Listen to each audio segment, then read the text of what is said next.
You are probably often asked, what are the safest plants? Well, as Faye said, the fact is all plants can burn. Fire smart landscaping involves choosing the right plants, making sure that they're correct size. As we know, homeowners are often attracted to something that looks very good when it's small, but once it's planted, it starts going from 1 foot to a 10-foot monstrosity that is not the right size for the area. Where the plants are placed and how far apart they're spaced is very important, and of course, all of this requires a lot of maintenance. So how do we place plants to stop fires from spreading? What we see on the left is the need to space plants apart horizontally. This is a very good example of using hardscape, the gravel mulch, to separate plants to prevent fire from spreading from plant to plant to plant. Vertical spacing is also important. If you notice, there are no low-lying branches in those trees. They have been pruned up, and the plants underneath the trees are small sized and grouped into little islands so that even if there were a fire in those areas, it's not going to spread up to the trees. Hardscaping and plant islands are a very good way to create plant separation. The home on the left is very typical of Marin County. You can see the wooded oak hillsides with grasslands on there. And of course, oftentimes we see the rising slope behind the home and back. I wouldn't necessarily have chosen that as the best mulch for that area, but I really like the way the plants are spread apart. Breaking up the area with the steps in there is also positive. Point out one other thing, you see an Italian cypress tree or two behind the fence in that property. That's also not a good landscaping choice for a property. Those are very flammable.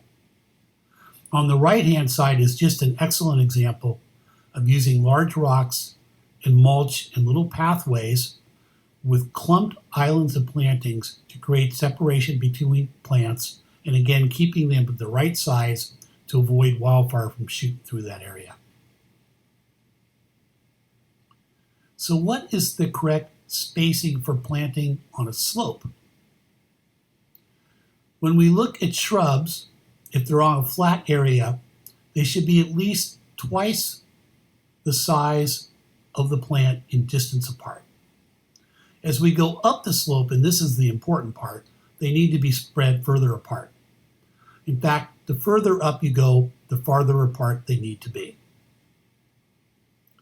The same principle applies to trees. Closer together we're on them flat, spread further apart as they go up the hillside to prevent the heat from the fire from spreading from tree to tree to tree.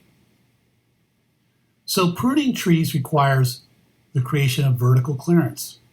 If you have a tree that's in a flat area, between the ground and the tree, you need at least 6 feet of clearance. When you have shrubs planted next to trees, particularly if they're on slopes, you have to be aware that that will require the tree to be pruned higher. So you really need to go 3 times the height of the shrub. So the bigger the shrub, farther up you need to prune the tree to make sure that if that shrub catches on fire, it will not spread up in the trees.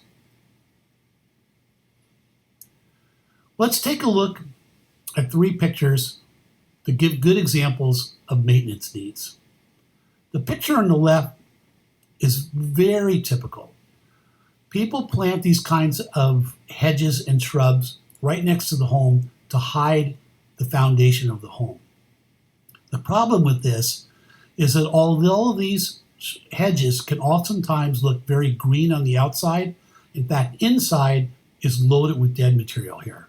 This one's exposed here. Oftentimes these look green, and what happens is the embers come in, they pass right through all that green material because it's not as flammable, and they land in all that dry material inside the bush.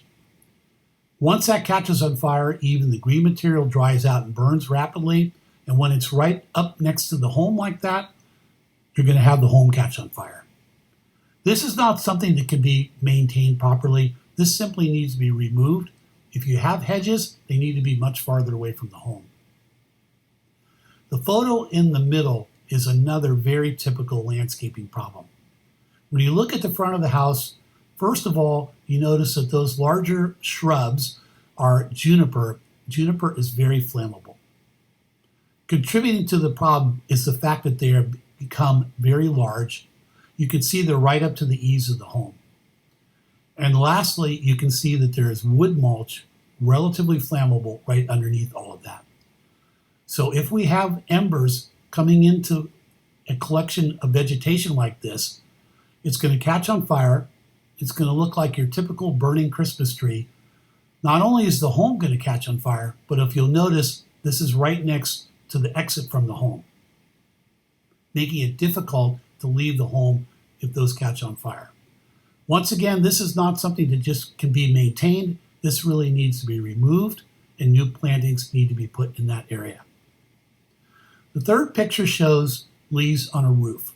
As landscapers, you may not necessarily think about the leaves on the roof, but this is an optional service you might want to consider providing to the resident. These leaves, in fact, make the home very vulnerable to wildfire.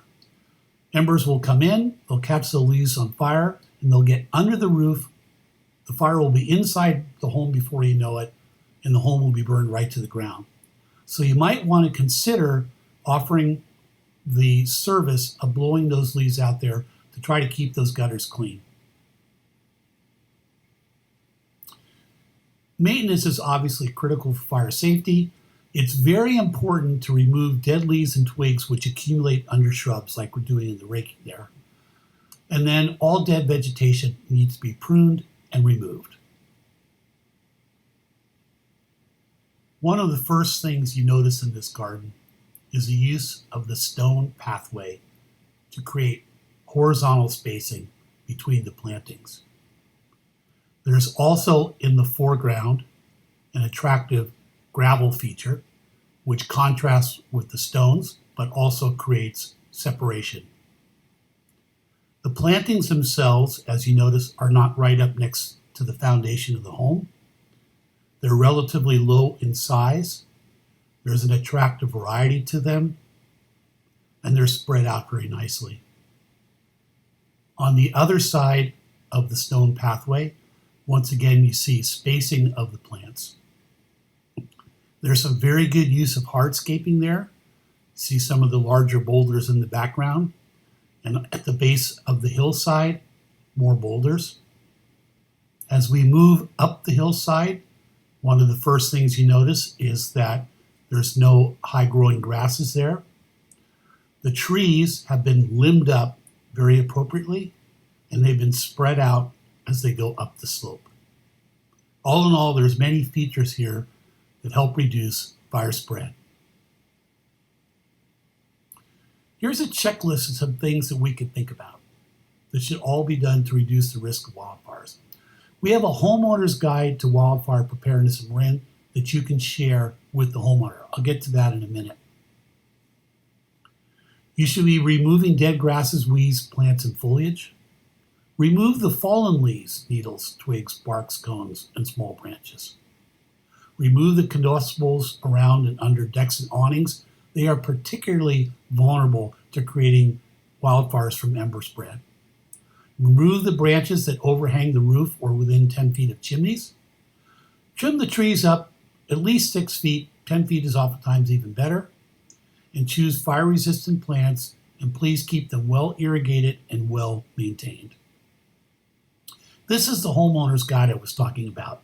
This is available to you from the NorCal Landscape Association, or you can get copies from FireSafe Marin.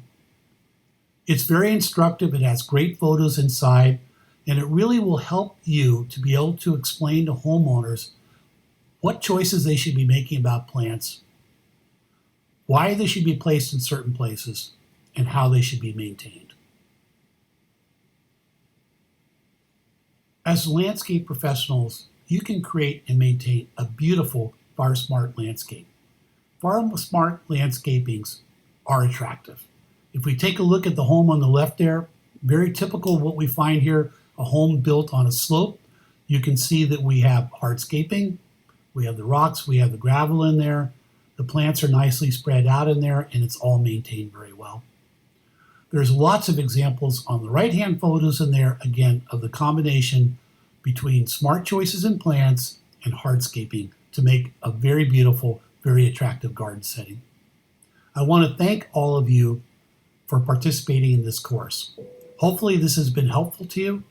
If you have any questions or need any follow-up on anything, you can always contact us at firesafemarin.org or work with the Northern California Landscape Contractors Association.